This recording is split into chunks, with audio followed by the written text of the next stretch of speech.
इस बात में कोई शक नहीं कि जैसे जैसे साइंस तरक्की कर रही है वैसे वैसे हमें नई चीजें जानने को मिलती हैं। लेकिन ये भी एक हकीकत है कि अभी तक बहुत कुछ ऐसा है जिसको देखकर साइंस भी बिल्कुल दंग रह जाती है। फिर मामला चाहे इजिप्ट में बनी 2500 साल पुरानी हेलीकॉप्टर और एयरप्लेन की हायरोग्लिफिक्स का हो, रशिया में वाक़े अपने आप बड़े होने वाले क्रेटर का हो, या फिर नासा को स्पेस से रिसीव होने वाले मिस्टीरियस सिग्नल्स का हो। हमारे इर्द गिर्द कई चीजें ऐसी भी हैं जिनके सामने साइंस को भी झुकना ही पड़ता है।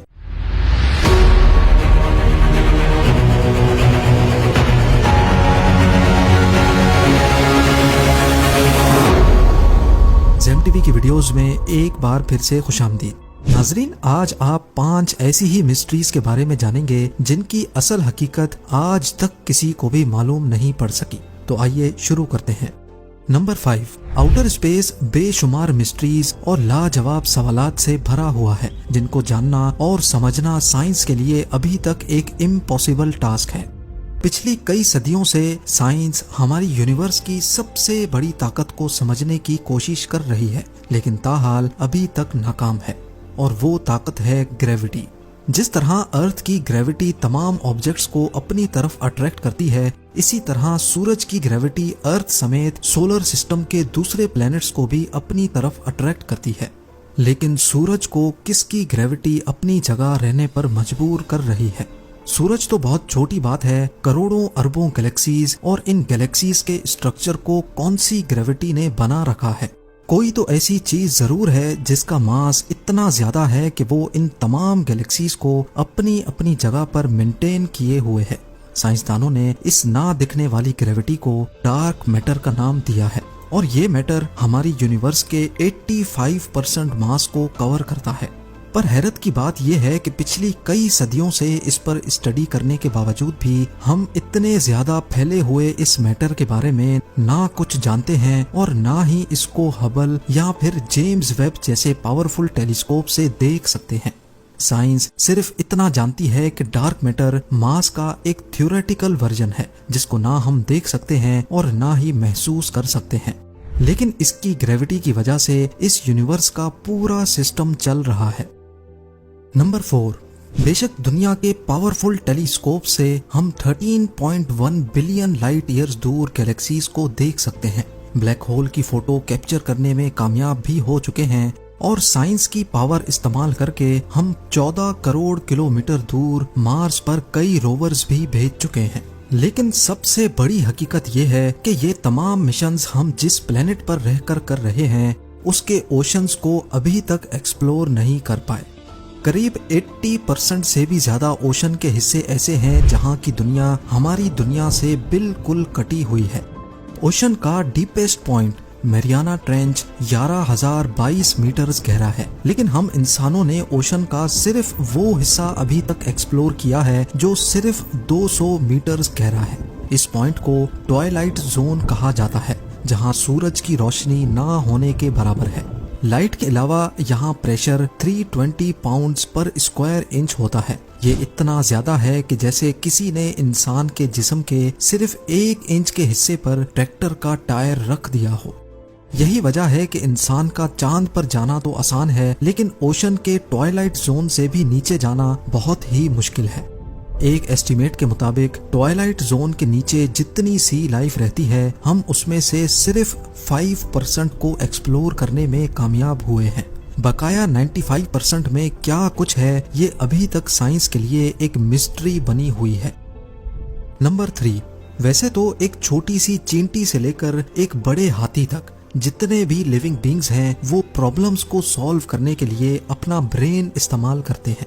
अगर ब्रेन ना हो तो कोई भी लिविंग बीइंग छोटे से छोटा प्रॉब्लम भी सॉल्व नहीं कर सकता। लेकिन स्लाइम मोल्ड के नाम से पहचाना जाने वाला ये एक बहुत ही सिंपल ऑर्गेनिज्म है, लेकिन इसके साथ ही ये बहुत कॉम्प्लेक्स भी है, क्योंकि स्लाइम मोल्ड के पास ब्रेन नहीं होता और इसके बावजूद भी ये बहुत चालाक माना जाता है। स्लाइम मोल्ड कॉम्प्लेक्स मेजेस को बड़ी आसानी से सॉल्व करता है और ये अपने फायदे के हिसाब से डिसीजंस भी लेता है। हत्ता के साइंसदानों को कई सबूत मिले हैं कि स्लाइम मोल्ड दिन के मुख्तलिफ टाइम को भी पहचान सकता है। लेकिन सवाल ये है कि एक सिंगल ब्रेन सेल ना होने के बावजूद भी स्लाइम मोल्ड ये सब कुछ कैसे करता है? ये सवाल साइंसदानों को आज तक परेशान किए हुए है। नंबर 2, अटलांटिक ओशन को हवाई जहाज के जरिए अकेले पार करने वाली ये हैं एमिलिया एयरहार्ट। अपने बचपन से ही इनको एडवेंचर और फ्लाइंग करने का बहुत शौक था। 1928 में एमिलिया ने अटलांटिक ओशन को अकेले सर करके पूरी दुनिया को हैरान कर दिया, क्योंकि इस दिन से पहले ये काम किसी खातून ने नहीं किया था। इसके बाद 1932 में हवाई से यूएस मेनलैंड तक अकेले प्लेन फ्लाई करके एमिलिया ने वो करके दिखाया जो आज से पहले कोई मेल पायलट भी नहीं कर पाया था। अपने शौक को पूरा करने के लिए और वर्ल्ड रिकॉर्ड बनाने के लिए एमिलिया ने पूरी दुनिया का गोल चक्कर काटने का प्लान बनाया। 2 जुलाई 1937 को अपना वर्ल्ड रिकॉर्ड बनाने के दौरान एमिलिया और उसके साथ मौजूद नेविगेटर फ्रेड नूनान ने रीफ्यूलिंग के लिए पापा न्यू गिनी के शहर लाई में लैंड किया। लेकिन रीफ्यूलिंग के बाद जब दोबारा उन्होंने अपना सफर शुरू किया तो सेंट्रल पैसिफिक ओशन में हाउलैंड आइलैंड के करीब आकर इनका कनेक्शन कंट्रोल टावर से डिसकनेक्ट हो गया और उसके बाद आज तक उनका पता ना चल सका। कई सर्च पार्टीज ने पॉसिबल क्रैश लोकेशन पे कई महीनों तक सर्च किया, लेकिन ना एमिलिया मिली, ना फ्रेड और ना ही प्लेन का कोई छोटा सा भी पुर्जा मिला। इस वाक़े को आज 85 इयर्स गुजर चुके हैं, लेकिन मजाल है कि साइंसदानों और एक्सपर्ट्स को जर्रे जितना भी कोई एविडेंस मिला हो। और अब नंबर 1, ये किसी आर्ट गैलरी की पेंटिंग नहीं, बल्कि ये चाइना में मौजूद ज़ैंगजी नेशनल पार्क की रियल फोटोग्राफ है। 322 स्क्वायर किलोमीटर पे फैला ये नेशनल पार्क अपने रंगीन पहाड़ों की वजह से पूरी दुनिया में फेमस है। रंगत से भरी इन खूबसूरत पहाड़ियों और रॉक फॉर्मेशन को देखकर ऐसा लगता है कि इनको शायद किसी ने कलर पेंट किया है। हकीकत में ये बिल्कुल नेचुरल हैं। लेकिन सवाल ये है कि आखिर ऐसा मुमकिन कैसे हुआ?